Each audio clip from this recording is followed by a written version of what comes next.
The following story is an excerpt from The Existence Project, a creative storytelling workshop in Victoria, British Columbia, giving voice to whole communities, with and without lived experience of homelessness, to create, connect, and share around the common intersection of poverty, mental health, and stigma in our lives. The speaker you are about to hear, Leonard James, is an Aboriginal man from Cowichan and a survivor of the residential school system. His desire is to spread a message of hope and collaboration through sharing his story. For more information, check out www.theexistenceproject.ca or email Marco, M-A-R-K-O, at theexistenceproject.ca if you're interested in being involved. Please be advised that the story you are about to hear contains explicit language and is not suitable for younger audiences. I can remember a lot of criticism right from my childhood, babyhood. Used to hear words like, oh, they don't know how to take care of themselves, which was really true and very honest. Considering the horrendous disciplinary actions that were brought against my grandparents, my parents, myself, and the ripple effects that I have realized that have happened through each generation, mine included. I suffer from guilt issues, depression, addictions, but the most heavy one is the guilt. Having heard so many times, you don't know how to take care of yourself. You are incapable of taking care of yourself. And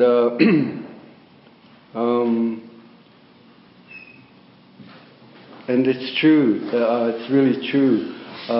There's abandonment issues. There's really heavy-duty issues. I watched my mother get murdered in front of me, in front of my cousins, in front of my brothers and sisters, on one of the reservations in the Cowichan Valley that I discovered that I come from. I didn't know that I was actually from the Cowichan Valley. We moved around a lot, my mother and I. She was actually avoiding the violent outbursts from my father. Every time he came back in from the logging camps or booming grounds that he was working on.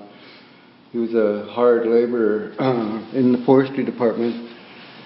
But I can remember sleeping on the car, traveling up and down the island with my mom. My mom also was also a caretaker. I can remember being in an elderly environment, a care home of some kind. So my mother was doing dishwashing or something like that to take care of us. And one year she wasn't doing very well, and it all has to do with being a First Nations, person. And we were traveling in between Nanaimo and Port Alberni, where she was adopted into the Port Alberni area. So we're sitting on the car while she went into one of the stores there, left us on the highway on the car, and we were sitting there for a long time. It's getting dark, wondering what's going on. And little did we know that my mother got arrested, and that was the beginning of the foster care environment. We were put in foster care while she did a year or so in jail for stealing food, for trying to feed us. And that was an experience that I will never forget. That was in Nanaimo. I was a runner, I ran away from the environment. I couldn't handle the food that was being given to us. We were force-fed many times over, and I am totally hooked on violins. One of the adoptive brothers was a violinist. He played that violin, wasn't good at it, but, I picked up an ear for classical, all kinds of music, not just only rock and roll. But I'd like to get back to coming back to earth, having been in and out of the system of the jailhouses after leaving Kuper Island residential school, from there to the juvenile detention centers, and then in between foster care homes there was provincial jails, halfway houses, and as I mentioned before, I was always a runner. I always ran away, so finally ended up in one of the worst old prisons there in Vancouver, and it was called Ocala Prison. I'm really glad that they tore it down. There was nothing but broken windows, birds flying all over the place, rodents all over the place, and just a complete unreal living. And I'm glad that I ran across a couple of my friends that were doing time from the juvenile detention center that ended up in Ocala, and then actually seeing one of my friends who just passed away within the last week. His name was Keith Thorne, and he was picked on a lot. You know, he was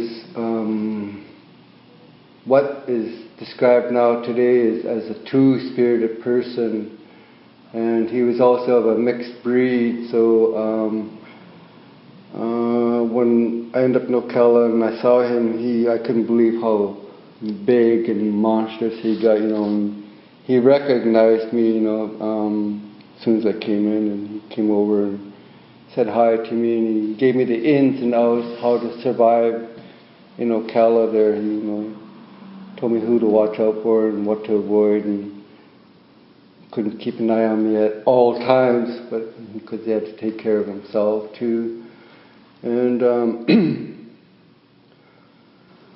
the guilt that I suffered the most, as I mentioned earlier, it has a lot to do with being separated from my children.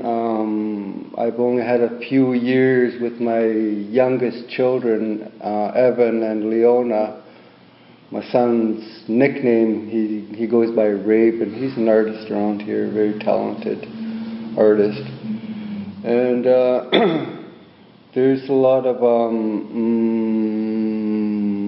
I suspect the fetal alcohol syndrome and the other addictions with the pills and the alcohol that were involved in the mother's past and my own past, you know,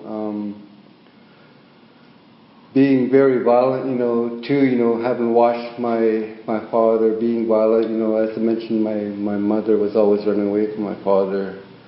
But it goes even farther than that, you know, my grandparents were very violent as well, very abusive, swore a lot, and I never ever appreciated the foreign language, you know, those four-letter words. And it's been a really difficult journey for me to finally get the help that I needed and required, because well over 20 years ago, 25, 30 years ago, when I finally left the institution, it was a direct result of me finally making that phone call to a clinical psychologist, psychiatrist. And the lady that I see is actually a pipe carrier, traditionalist, powwow dancer, sun dancer, sweat lodge, and has traveled across Canada and around the world, and has been teaching me the traditional values that I am drawn into. I know for a fact that what I am learning from this beautiful lady, it's all related to the prophecies as well. Staying in touch with the prophecies, First Nations prophecies, and the other prophecies that are connected, intertwined through the medicine men, medicine women that work and help people. And it all comes down to just listening, to being a sounding board, which is what I've needed, because I was suffering a lot from nightmares from childhood, right up until the time that I decided to make that phone call while I was in jail, because I was very suicidal, and somebody come knocking on one of my cell doors, and it was at that very moment when I was going to put that noose around my neck. I was just about going to do it when I got that knock at the door. I know I'm being disturbed. Took that thing off and opened the door, let the person in, and it was a volunteer worker from one of the regular church groups that goes into Wilkinson Road, and that person says to me, "I don't know why I was sent to you, but I've come here to talk to you," and I was just on the verge of crying, glad to see that person, but at the same time scared about seeing the person, because to hear that knock, just as I wanted to do myself, very serious about it. And I have actually survived many ODs, and the last one in particular is what really, really got to me, was looking down like this at the paramedics, looking at my body, and hearing them saying, "Oh no, we're losing him." As soon as they said, "Oh no, we're losing him," I go like this, and I look. But before I could even look up, it was just like a whirlwind, tornado, and come back into my body, and I'm doing a recovery thing there, and I was crying, coming to, crying, I recalled hearing about, it's not my time, I'm here for my grandchildren, I have a granddaughter now that I just discovered, and a grandson whose name is Noah. I always used to be very, very angry when it came to names, especially when it comes to naming your own children, which I never had a chance at. But to hear these Christian names coming out of that were coming from our children, But I can totally relate now. I totally relate to the good names in the good book. I've suffered enough. I'm really glad that I survived. And whenever I meet anyone now and their name is very important, if it comes to me from the Bible, I used to cuss God and the workers because of what happened to me in the residential school, what happened to my parents, what happened to my grandparents, the colonial acts, the history of it all. And I have gotten over a lot of fear now. I get it now and then, just to be reminded, who is in control, of this lifestyle, living that we are experiencing here on Mother Earth. And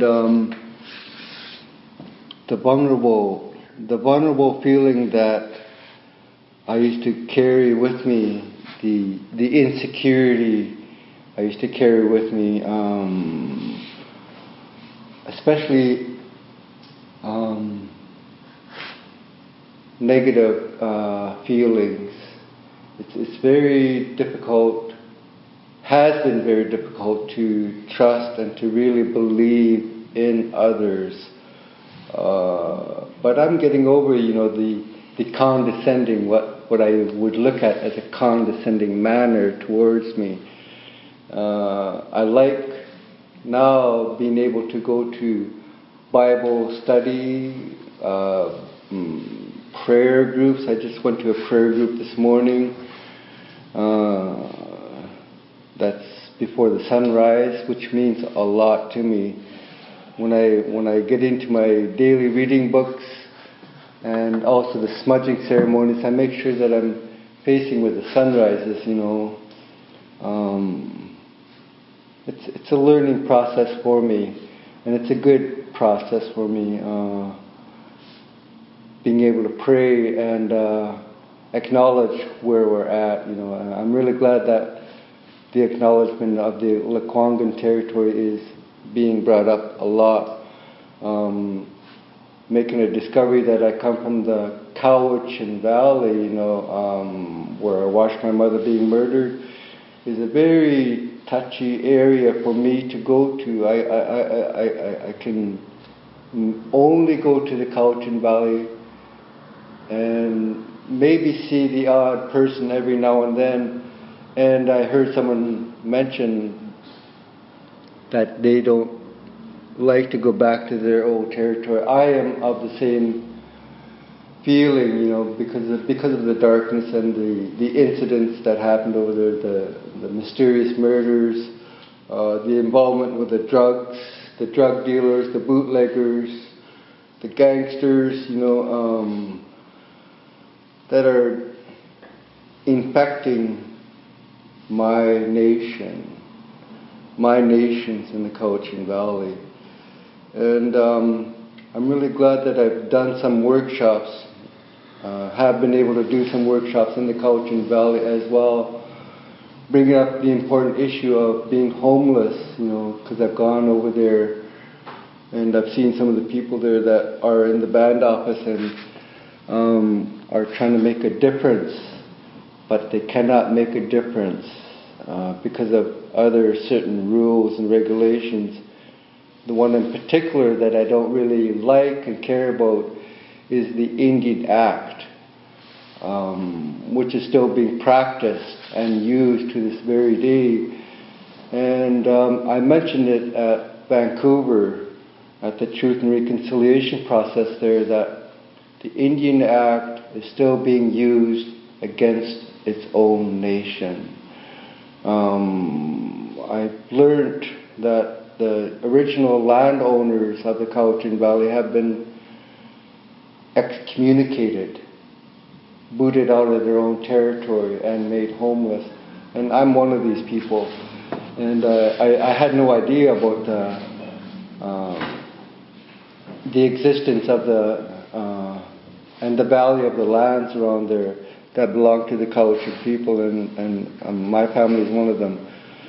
You know, because I heard one of these counselors involved with the Cowichan tribes welcome me back to the Cowichan Valley, and at the same time politely saying to me, "It's too bad that you are homeless in your own territory." And I'm at ease with that now. You know, there's nothing that I can do, you know, with the leases that have happened. You know, the illegal leases. You know, I was illegally registered Malahat. My family was moved from Cowichan Valley, which is Duncan, into Malahat, which is the Mill Bay area. So we were moved from a peaceful territory into enemy territory. And everyone is very well aware of that. Very well aware of that. It's unfortunate that my grandfather got buried in Malahat. You know, he's the only family member in Malahat. You know, I went over to Malahat to try and become included, but I was excluded from the Malahat too. You know, they said, "No, you belong in Cowichan. You don't belong here." So it just confirmed to me politically the correctness of everything. You know, even though it's a lot of fear amongst the First Nations dealing with the provincial, federal governments of all levels, and it's a good learning process, you know, for me. And the elders, you know, I've recorded stories about the history of the Malahat and Cowichan people, the direct connections, family connections with the clans, you know, learning about the Bear Clan, Eagle Clan, things like that, that are very, very important. I haven't participated in regards to what the Cowichan Valley has to offer because of my upbringing in the boarding schools. But I'm open to it, and I feel stronger here in the Victoria area. I feel more welcome and at ease here since I've been involved with the 12-step program. Very glad to be with the religious groups, prayer groups, learning how to socialize. I never had a social skill at all. I was fresh out of jail when I was offered the life skills job coach training as a direct result of a friend of mine that was coming in to see me in Wilkinson Road on a one-to-one personal basis, listening to me rant and rave and let go about Keeper Island and my other personal experiences. So I walked into the Friendship Centre one day, and this B. Carpenter was on the phone. She's the head director of the Friendship Centre. She saw me walking in the door there, and she was on the phone. Because it was being explained to her that the person she was talking to, that person decided to give up their position to become a life skills coach, job coach. So I just stood in the doorway, and she said, "Oh, I got the perfect candidate. He's standing right there in between the doorway. I'll send him over to you." So fresh out of jail, I would go for an interview and became a life skills coach.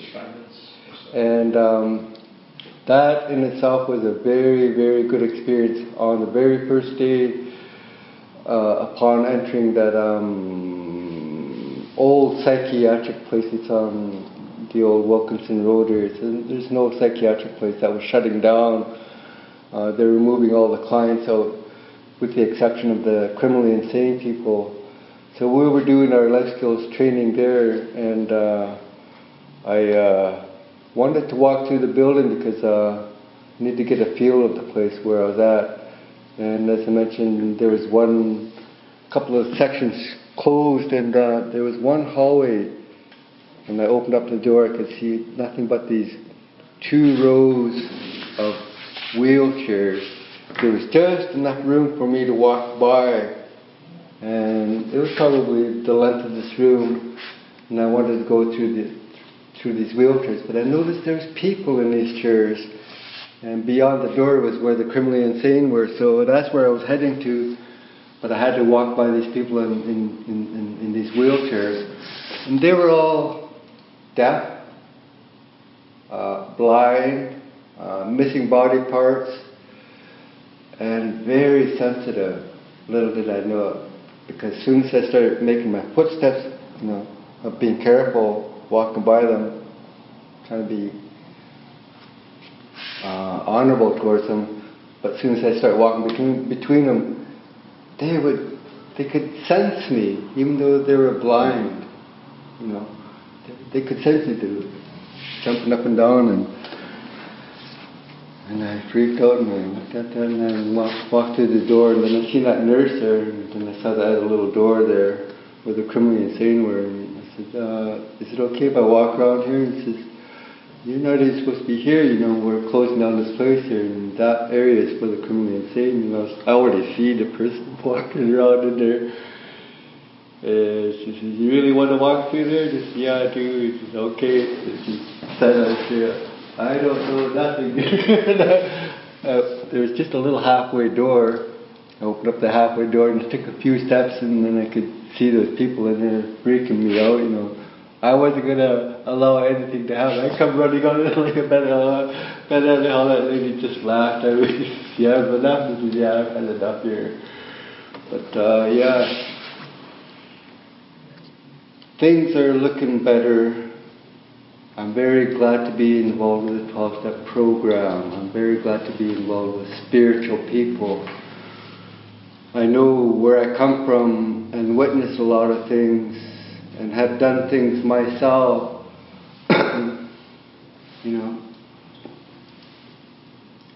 A lot of people would probably say, "I can't believe that's Guy. That's not a nickname, Guy. That's Guy over there." When I was here earlier, I noticed my picture downstairs and the physical changes that I'm going through to better myself, and I miss my family. I love my family. But I like the way things are going here for me. There's more support here, and I just like making my way around here and doing the best I can by being a sounding board for many people out there as much as possible. There's a lot of wounded people out there that's all they need is a sounding board to listen to. And I'm very glad to be here. Thank you.